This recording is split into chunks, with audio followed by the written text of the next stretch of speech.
Hello, and welcome to another short Fox from Warhammer 40k's Grim History from the Beyond. I am Yuksen, and this month I will be discussing with you the Crimson Fists.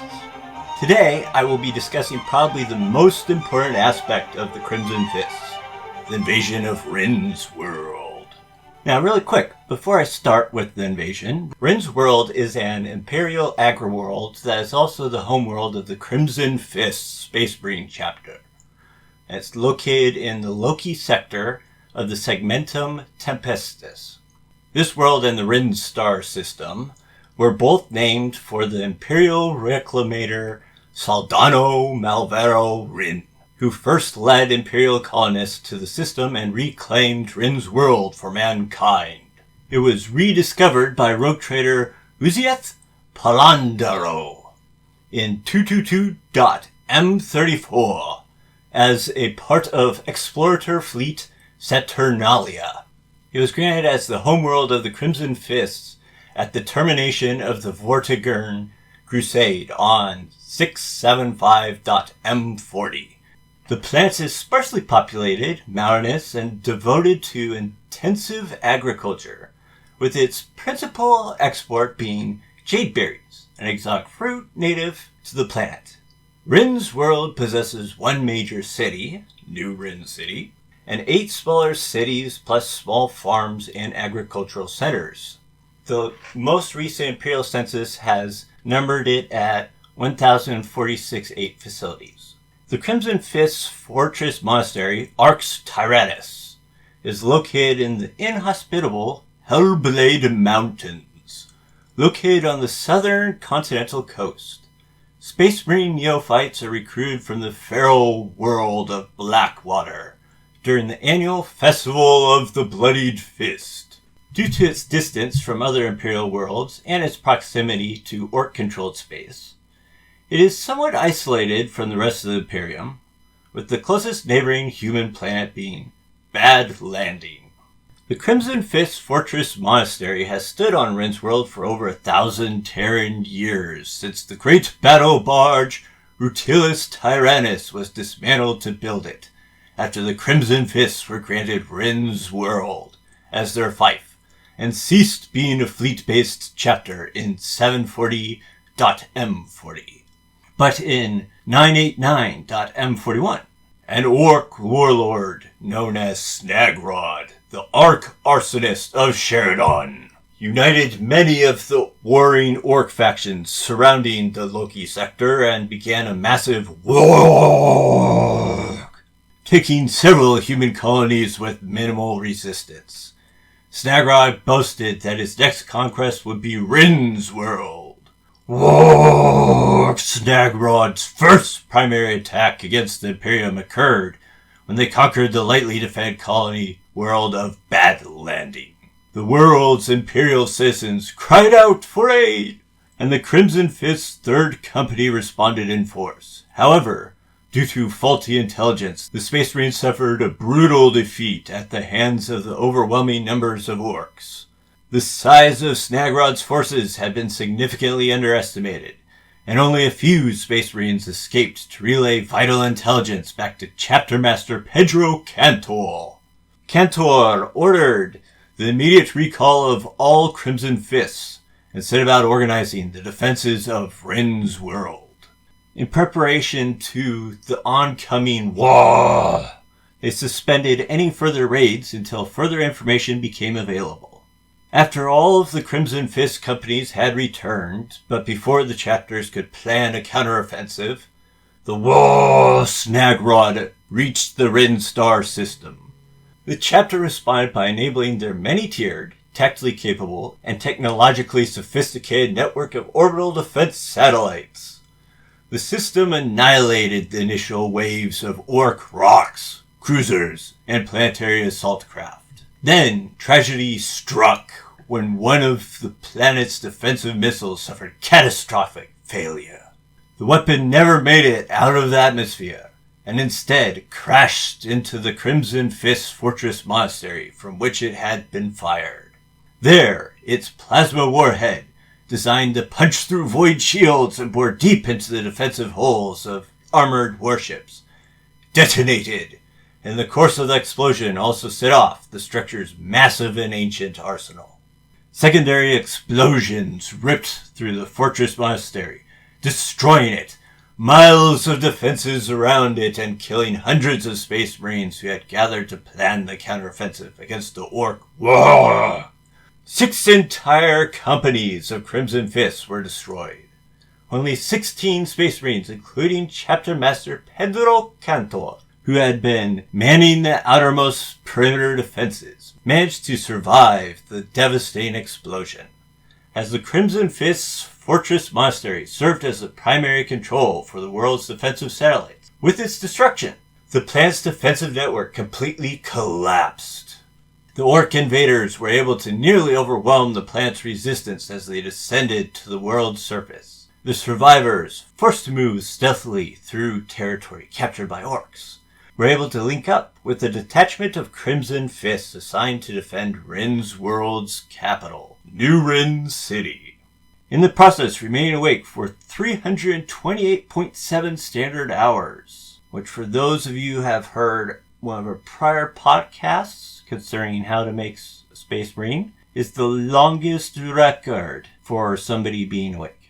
There, they reunited with nearly 400 surviving Crimson Fist battle brothers, who were shocked to find their chapter master yet lived. Faced with the destruction of the vast majority of his chapter at Rens World, Cantor was faced with a choice few chapter masters have ever had to make. He could lead the remnants of his decimated force in vainglorious last stand, determined to slaughter as many of the enemy as possible before succumbing to their overwhelming numbers.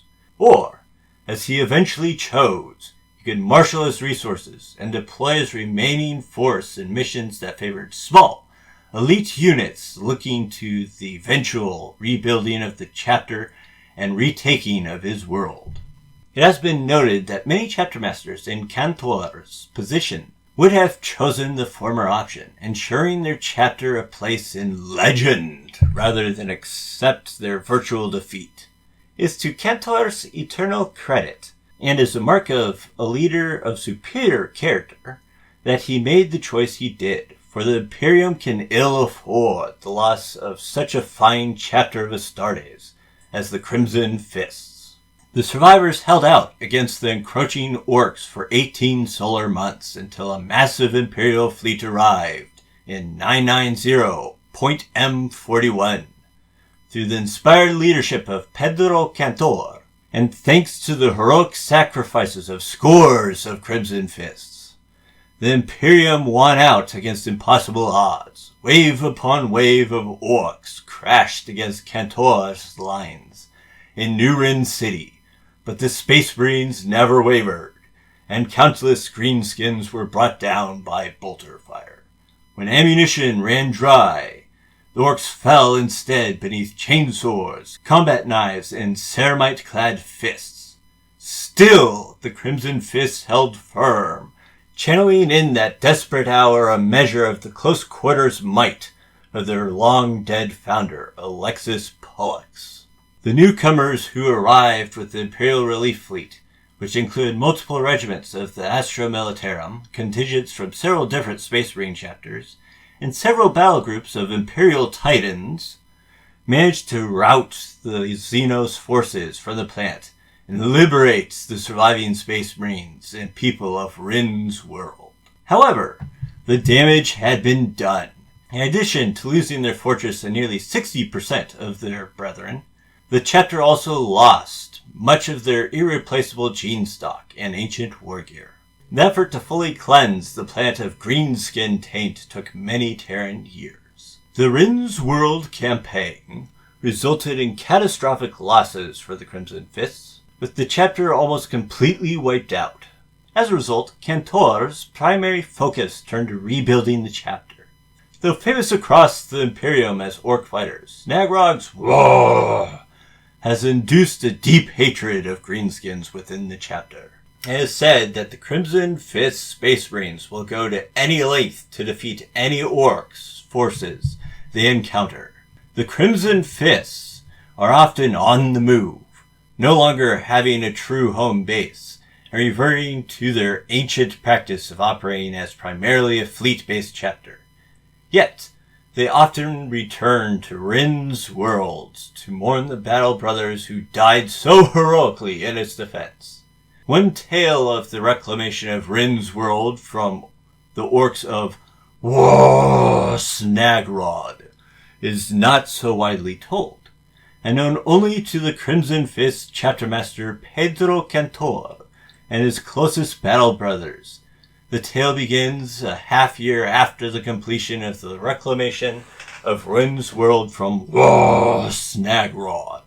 Although the planet was officially designated by the Imperium as secure once more, orcs are always difficult species to truly eradicate once they have made planetfall. Several greenskin warbands were known to be lurking in the planet's Jaden Mountains, conducting raids that the surviving, weary, and war-torn populace of Rens World could ill afford. As the Crimson Fist's few surviving tech marines salvaged and repaired what little had survived of the war's assault, Chaptermaster Cantor dedicated himself to the cleansing of the Jaden Mountains of the remaining orcs that lurked within their confines. It was a difficult campaign, for the orcs had defended every crag and cavern, and Cantor had neither the men nor equipment he would have wished for such a task. Nonetheless, the Crimson Fists forged on, slaying greenskins wherever they could be found. Under such a threat, it was perhaps only a matter of time before the orcs of the Jaden Mountains united. So it was that Cantor's force came under attack in Traitor's Gorge. They found themselves assailed not only by the war bands that they had been hunting, but by every orc for leagues around in every direction. Though but 24 in number, Cantor and his Crimson Fists fought as heroes of legend, taking a grievous toll on an orc horde that numbered hundreds. With Cantor at the forefront, the Space Marines battled their way clear of the ravine's treacherous confines and sought the high ground. There they planted their feet and fought shoulder to shoulder against the horde.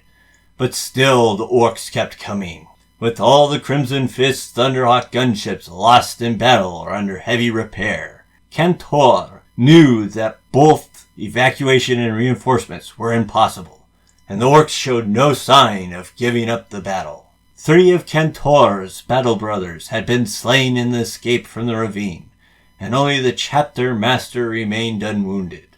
In return, the Crimson Fists made Traitor's Gorge run red with blood of slain greenskins, and fought from behind barricades of the bulky orcish dead. But Cantor knew that the odds were stacked against him. Without warning, the greenskin tide began to slacken. Seeking the reason, Cantor's keen eye saw ghostly figures on Widow's Spire to the west of Dark Ridge to the east, high above and behind the encircling orcs.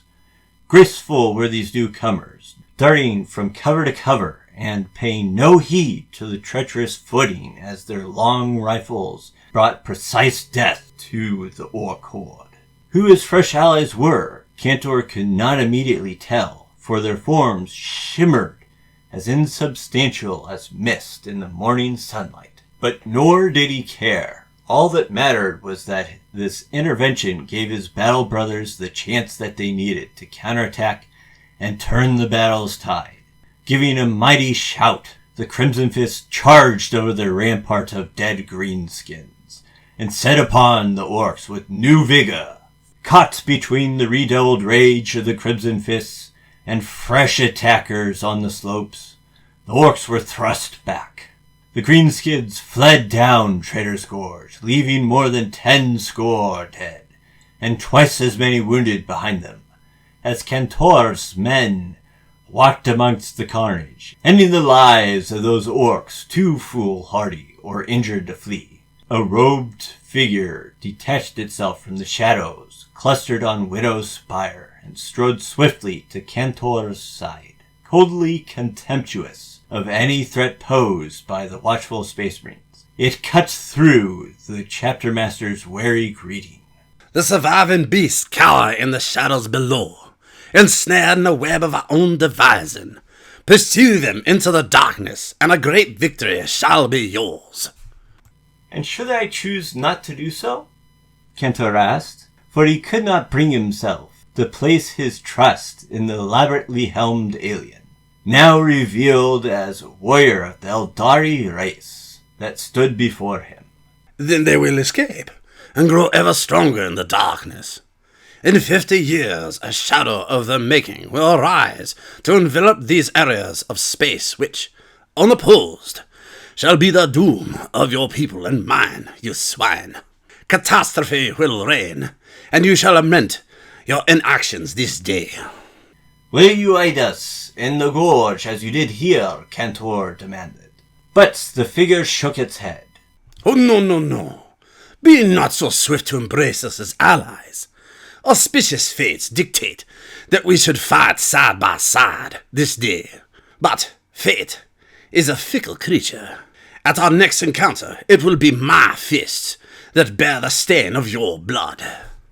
And with that, the alien turned and was gone, and the shadows that lurked among the scree of Widow's Spire and Darkridge were gone also. Cantor's weighed the words and actions he had borne witness to, and led his men into Traitor's Gorge. There, in the darkness, a great victory was indeed his, forever ending the Ork threat in the Jaden Mountains. Returning to the lowlands, Cantor continued the rebuilding of his chapter, and in time raised the Crimson Fists, out of ruin to once more stand alongside the greatest champions of mankind. But in all the years of triumph that followed, the robed figure's words would dwell heavily on Cantor, until, at last, they met again. I hope you enjoyed this short vox. Join us next week as we discuss the hero of the story more in depth, Chapter Master Pedro Cantor. If you like, please follow, like, comment, subscribe, or become one of our merry band and join our membership program. Have a great day, and as always, until next time, this is Yuksen, signing off.